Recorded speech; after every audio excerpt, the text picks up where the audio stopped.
Welcome in, Slumpbusters. Looking forward to this one as we finally get to talk my Boston Celtics.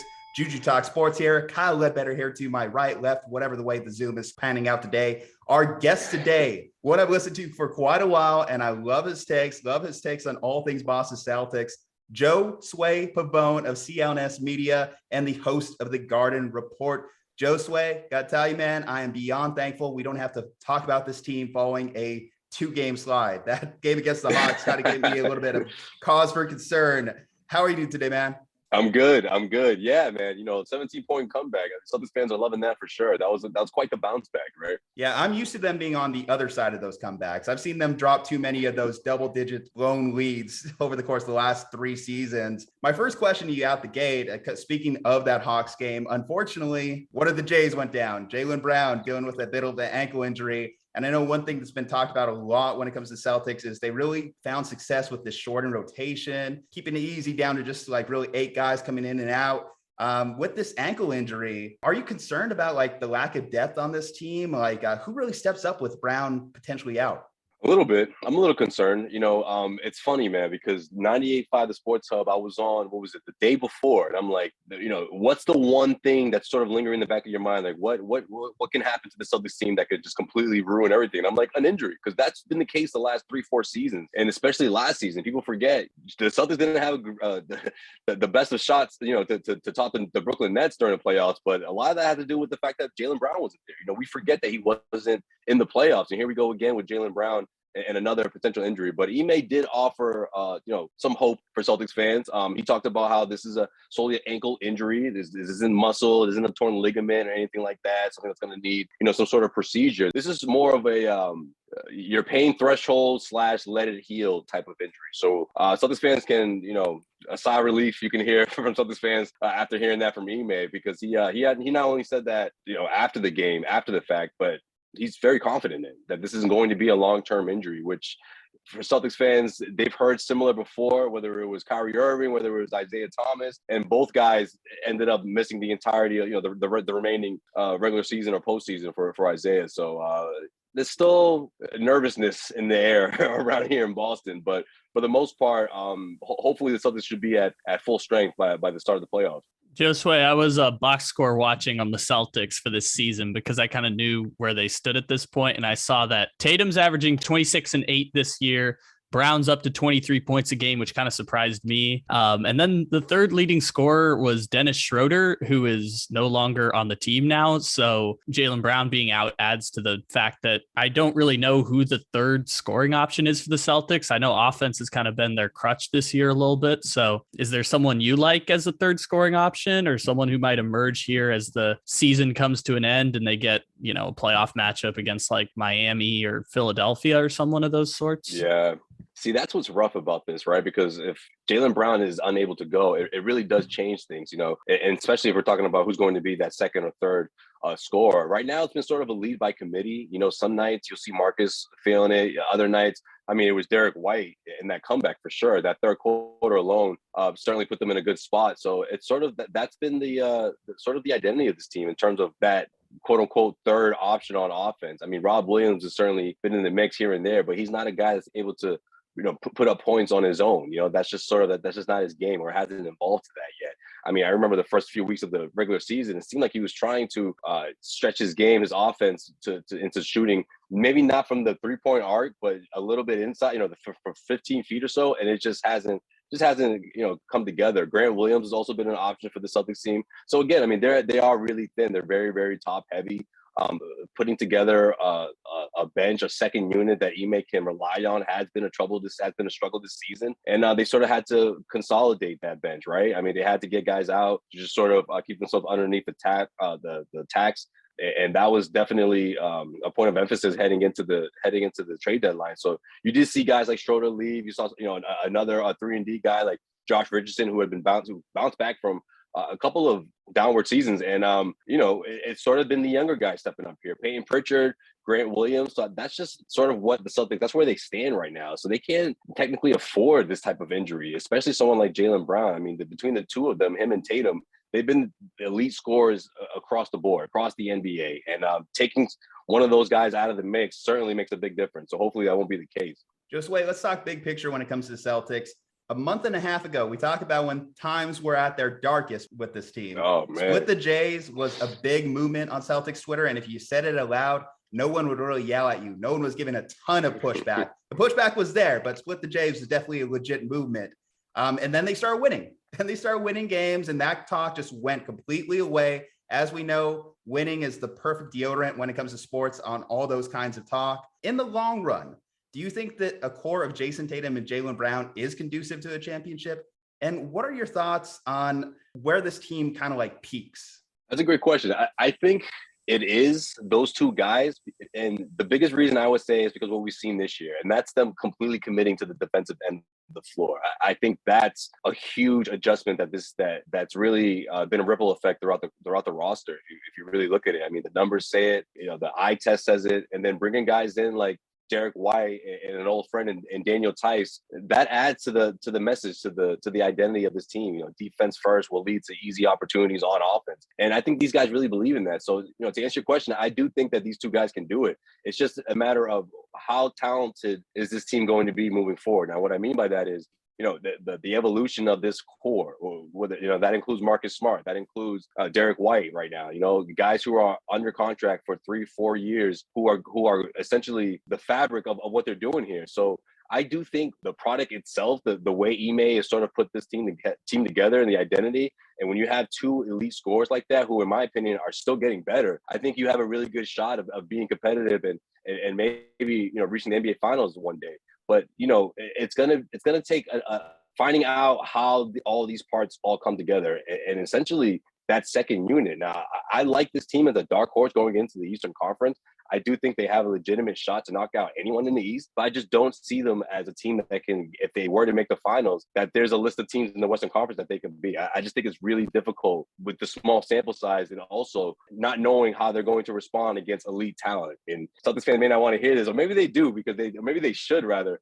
But things have been kind of easier for the Celtics, so to speak, right? Even when they face some of the top teams, some of their top guys weren't playing on the other side, whereas the Celtics were completely healthy. That core has been healthy.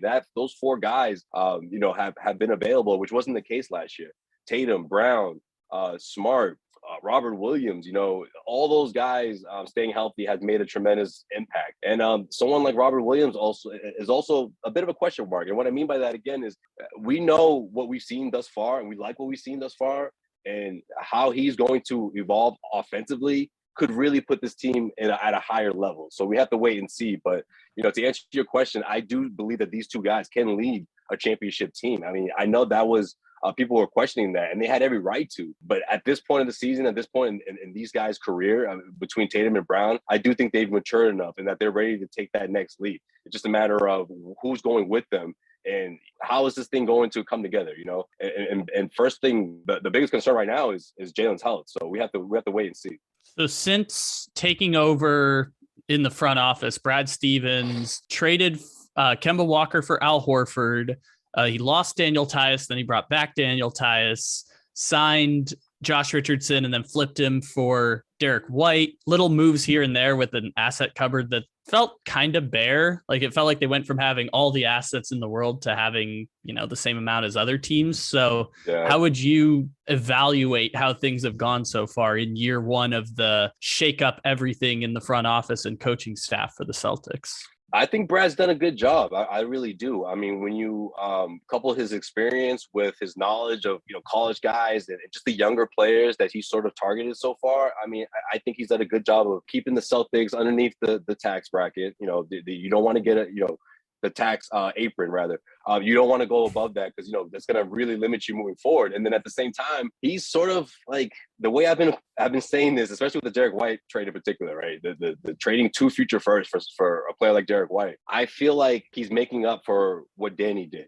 And what I mean by that is that he sort of missed with a lot of these first round picks. Now, granted, they were late first rounders, but when you're in an organization that sort of had to trade its future a bit to bring in guys like Kyrie Irving, to bring in guys like Kemba Walker, all those, draft picks, and they start adding up. And I think that's exactly what happened. I mean, guys, this is like Danny was on like plan C before he left, right? I mean, the original plan was Isaiah and bring in someone like Gordon Hayward, or Isaiah, Horford, and Gordon Hayward. But of course, that's not what happened. Hayward went down.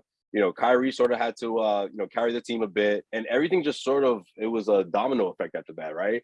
To get someone like Kemba Walker, you had to put in an asset right there. But at the same time, if you're Danny Ainge, you try to keep your team competitive to continue from there, to go and try to salvage the season last year.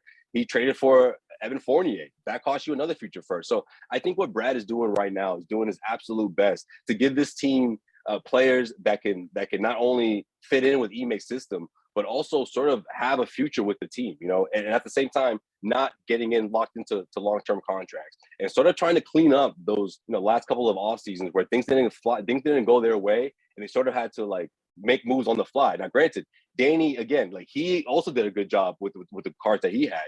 Yeah, his drafting was off a little bit, but when it mattered most, he drafted Jaylen Brown. When it mattered most, he drafted Jayson Tatum, not Markelle Fultz.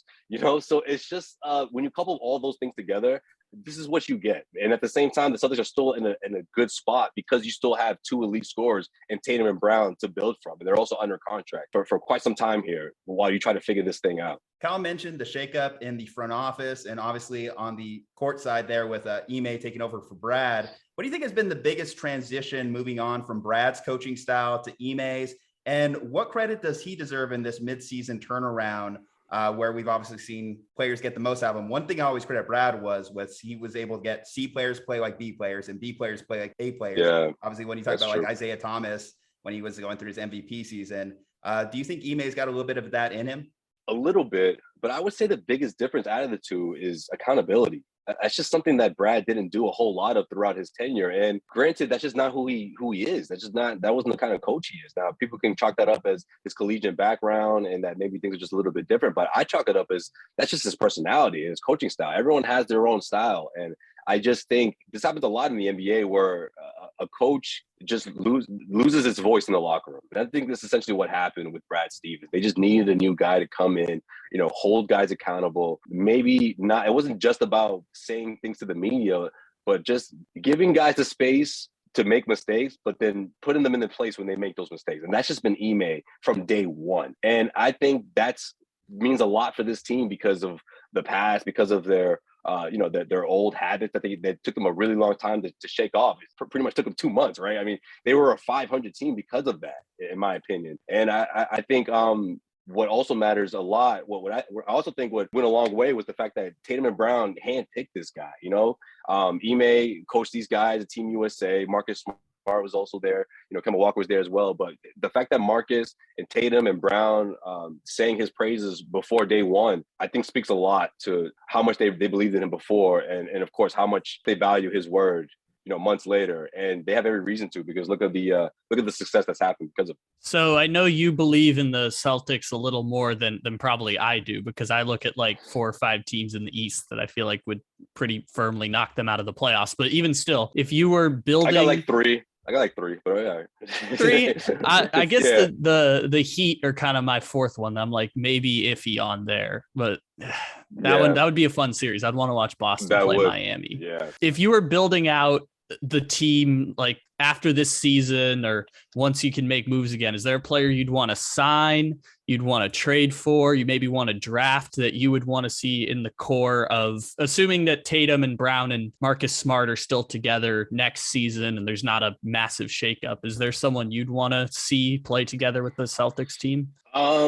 There isn't a player in particular, only because these names start popping out as soon as the season finishes and you sort of get a feel as to, which player is going to be heading out of which situation, especially in the playoffs. If you can grab a guy who performed well in the playoffs and you can bring to your roster, I would love to see the Celtics do that. But I mean, to answer your question, I would say just addressing the wing position, honestly. And I know it sounds funny because it's like, well, their 2 best players are wing players, but then it is a dramatic drop off after that, right? I mean, Aaron Nesmith, we're not quite sure who he is yet. Grant Williams has shown you flashes, but that's just not his position. So I would love to see the Celtics find a way to address that and bring in reinforcements. I do think a second unit is very important. You look at the past championship teams, I mean, they were deep. I think depth, coupled with elite talent and a defensive-minded team, I think that's huge. If you're able to put that together, and the Celtics are more than halfway there, if you ask me. It's just filling out that roster, finding out which pieces fit, and getting guys that will accentuate what you're trying to do here. Be it that defensive-minded team that moves the ball, gets easy opportunities on offense, high percentage shots. And I just think the Celtics could use, whether it's a 3-and-D guy or just a shooter that you can rely on. That's another thing too, man. Celtics haven't had a knockdown shooter since, like, I don't know, Ray Allen. Like, I'm not even exaggerating. Like, honestly, like it certainly feels that way, and I just think those are areas that I think they could certainly address. I was concerned about I called it the insurance big. I needed that, and I'm glad they addressed that in Daniel Tice. A lot of people are on, they're wondering why we haven't seen a whole lot of him out there, is because I think between Grant, Al Horford, and Robert Williams, that's a solid 3-man rotation at that center position. Now, of course, you have to also take into account that Al Horford isn't the same guy he was a few years ago. So playing 20 to 25 minutes is ideal. Even though he is a starter, and I love that starting lineup to start games. If the game is down to the wire in the fourth quarter, chances are you're going to see Derek White in there, and I like that. So, those are, in my opinion, I think Celtics have done a good job in addressing the bigs. Addressing that wing position is still going to be a hole in this roster after the postseason. Kyle talks about looking outside to improve the Celtics, but looking within, you mentioned him. Robert Williams has really come on strong for them and has really started to blossom, become a very improved superstar in the league. Do you think that he can be that guy, be that third guy with Brown and Tatum? I think he could be the third option, but I don't know if Rob's going to be a guy that you turn to create. I mean, maybe more of like a Rudy Gobert. I just want to see him score better around the rim, and especially because he's taking a leap in his free throw percentage, right? I mean, he gets to the free throw line a ton. He knocked down 2 clutch free throws that he pretty much helped the Celtics seal a win about a month ago or so. He's very comfortable at that free throw line, and that's an advantage to have, when you have from your starting center. And he's able to get to the line a lot. His lobs is a big reason for that. His size, his athleticism. So I would like to see him evolve. I do think that is still a possibility that he could evolve his offense, but I'm not quite sure that's something that Celtics should, keep their hopes on, of him being that third option. But yeah, addressing that is something that I think is bound to happen this offseason. And it's a big reason why I just can't, regardless of how well the Celtics team has been playing and as well as they've been defending, I just can't put them in that tier with the top 3 teams in the East. Not just saying record-wise, but just on sheer talent and probability of teams to reach the NBA Finals. That's what's keeping them from joining those guys. The top teams, the Milwaukee Bucks and the Philadelphia 76ers. I mean, that's the thing about the trade between Brooklyn and Philly, right? The blockbusters, like, both teams got better, and that kept the Celtics, that keeps them out of that conversation for sure. All right, Josue. Well, thank you again for your time, man. Once again, you can check out Josue, CLNS Media. He also co-hosts with Cedric Maxwell, a 2-time NBA champion. Like I said, tons of great knowledge. You saw it all right now. Go see more of it on his channel as well. Slumpbusters, Juju Talk Sports here. Kyle Ledbetter. Stay safe, happy, and healthy. And we will see you next time.